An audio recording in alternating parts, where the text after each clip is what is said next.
મુકેશભાઈ એને નચાવી, મુકેશભાઈ 75 કરોડ દઈને લઈ આવ્યા ને આપણે મુકેશ અંબાણીએ રિહાનાને 75 કરોડ આપીને ભારતમાં તેને નચાવી. કારણ કે રિહાના યુએસ ની પોપ સિંગર છે અને રિહાના માટે રાજુ કરપડા શું કહે છે ને એ તમારે ખાસ જોવાનું છે. કારણ કે તમે રાજુ કરપડાને ઘણા બધા ઓળખતા પણ છો અને તે ભરી સભાની અંદર રાજુ કરપડાએ રિહાના વિશે શું કીધું એ તમારે ખાસ કરીને જોવાનું છે. હું તમને ટૂંક જ સમયની અંદર તેનો વિડીયો પણ તમને જોવા મળશે રાજુ કરપડાનો, કે રાજુ કરપડા રિહાના વિશે શું કહે છે એ ખાસ કરીને તમારે જોવાનું છે. કારણ કે મુકેશ અંબાણીએ 75 કરોડ રૂપિયા આપીને રિહાનાને ભારતની અંદર નચાવવામાં આવ્યું છે. અને તમે રિહાનાને તો અત્યારે ઘણા બધા લોકો ઓળખવા પણ મળ્યા છે. કારણ કે મુકેશ અંબાણીના દીકરાના જે અનંત અને રાધિકાના પ્રી વેડિંગ ચાલુ હતી એમાં પરફોર્મન્સ કરવા રિહાનાને બોલાવી હતી અને રિહાનાએ 75 કરોડ લીધા અને તે ભારતને સાવ ગરીબ દેશ કહેતી હતી આ રિહાના. અને આજે તેની ઓકાત મુકેશ અંબાણીએ તો બતાવી દીધી છે, પણ એ ઓકાત મુકેશ અંબાણીએ તો બતાવ્યું છે, પણ આ રાજુ કરપડા શું કહે છે ને એ તમારે ખાસ કરીને તમારે સાંભળવાનું છે. અને જો મિત્રો તમે નીચે કોમેન્ટની અંદર તમારું ખાસ નિવેદન આપજો.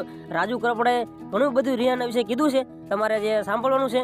અને નીચે તમે કોમેન્ટની અંદર તમારું નિવેદન ખાસ આપજો. અને તમે ચેનલ ઉપર નવા હોય તો તમે આ ચેનલને સબસ્ક્રાઇબ પણ કરી શકો. ગરીબ કીધો તો અહીંયા મુકેશભાઈ એને નચાવી, મુકેશભાઈ 75 કરોડ દઈને લઈ આવ્યા ને આપણે તાળીઓ પાડીએ છીએ.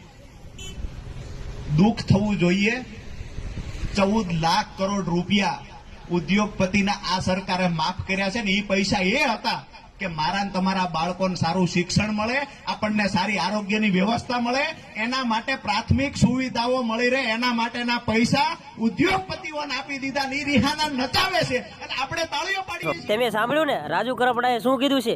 ખાસ કરીને મિત્રો તમે કોમેન્ટની અંદર તમારું નિવેદન તમે જરૂર આપજો. અને આ રિહાના રહી તે પહેલા ભારતને સાવ ગરીબ દેશ કહેતી હતી અને એ રિહાના આજે ભારતની અંદર મુકેશ અંબાણીએ તો નચાવી છે, પણ રાજુ કરપડાએ શું કીધું તમે તો સાંભળ્યું છે ને તમે. કારણ કે રાજુ કરપડાને લઈને અને મિત્રો મુકેશ અંબાણીને લઈને અને રિહાનાને લઈને તમે યોગ્ય કોમેન્ટ કરીને તમારું નિવેદન ખાસ કરીને આપજો.